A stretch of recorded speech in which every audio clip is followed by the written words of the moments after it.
All right, we're back, and obviously we're gonna play first. We're against the red. This doesn't look like the red green I was fearing, but it's certainly some kind of red deck. So do I want this? I mean, this is a terrible hand. Gracious. I mean, I have a 1 drop and a 2 drop, and then I have the lunge to protect it, so I'll keep it. I don't love it. I don't feel great about this. I think probably if we get past the very early game, he's got me in trouble, and maybe even in the early game. He's got an aggressive hero, and I don't have the right hand. But well, excuse me. But we'll give it a try because what else can you do, right? And if he got greedy and he went for big creatures and he misses his 1 and 2 drops, or he doesn't have really an ideal hand, or he's able to take out a decent threat with the lunge. Oh, black red. I can't remember if I called black red or not. I think I didn't, so I won't take credit for it now. um, but yeah, interesting. That's where all my good black cards were going, and my good red cards, to be honest. Remember, I was trying to draft black-red. So this guy was probably sitting just to my left, 1 or 2 spots in the first and third packs. And he was sucking up all the good stuff that I wanted to get. Now there's a very strong card. Can be made unblockable with the help of Abominate, obviously. Very good. I'm going to kill it with Boomsmith in a turn or two, so I'm pleased with that development. So in the meantime, I'm just going to attack all out. Although, actually, it's possible that was a mistake because he could drop a 1 drop and then Abominate, but I don't really see that happening because if he had a 1 drop, he would have played it last turn. So I feel pretty safe against the sneaky Abominate, and I think I should have time to get my Boomsmith off. So he's going to buff that and then attack and sneak through the damage and think he's being very clever.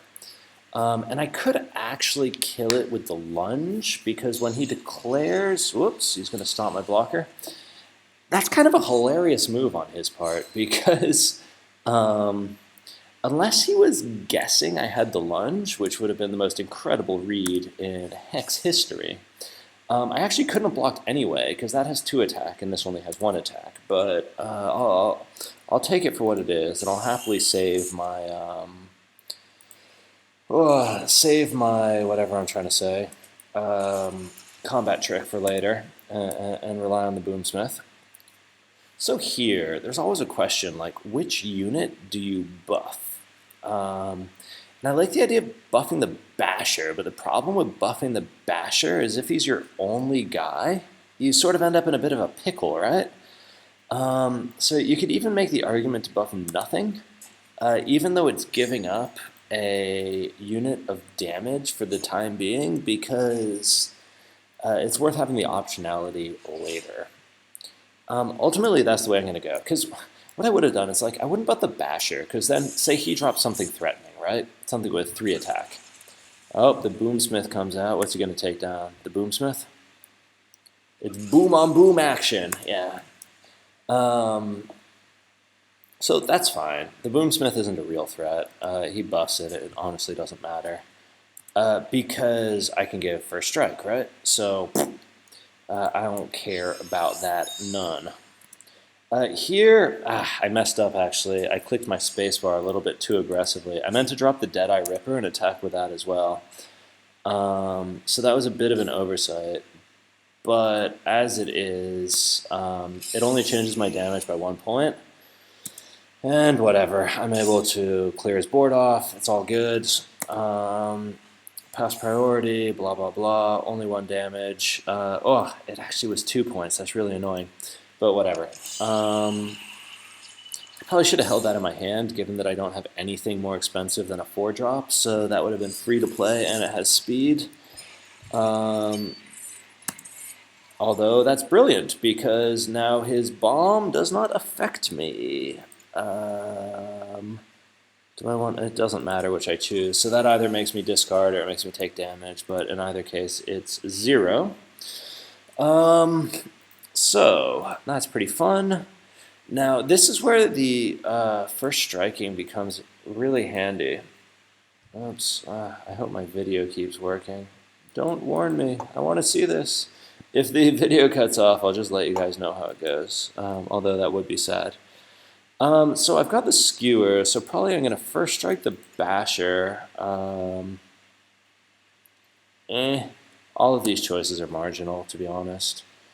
But this is the one that's going to look the most credible, so if I do anything else, he's going to suspect that something's up. So this is kind of the way I have to play it. Your signaling is really, really important.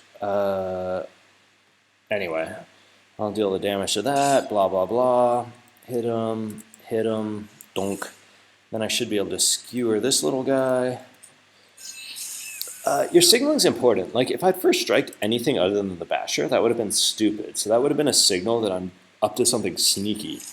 And given that I'm trying to win, I don't want to give away any free information. Like, you can argue, I suppose, that you're playing on so many levels that he's like, oh, he's being intentionally dumb, but that means he has something sneaky. So does that mean he actually has nothing? But frankly, that's just like, that's above my level, so I don't bother with that crap. I just like do what I'm gonna do, and I try to win the good old-fashioned way. Yeah, I don't know what else I can delete. I thought I like have done everything I can. I don't think I can empty the trash anymore. So he's creating spiders, blah, blah, blah. This is annoying because actually I'm 1 damage away from killing him this turn. And he got an egg. Oh, hey, I win. Great. So that's really good news. Wait, do I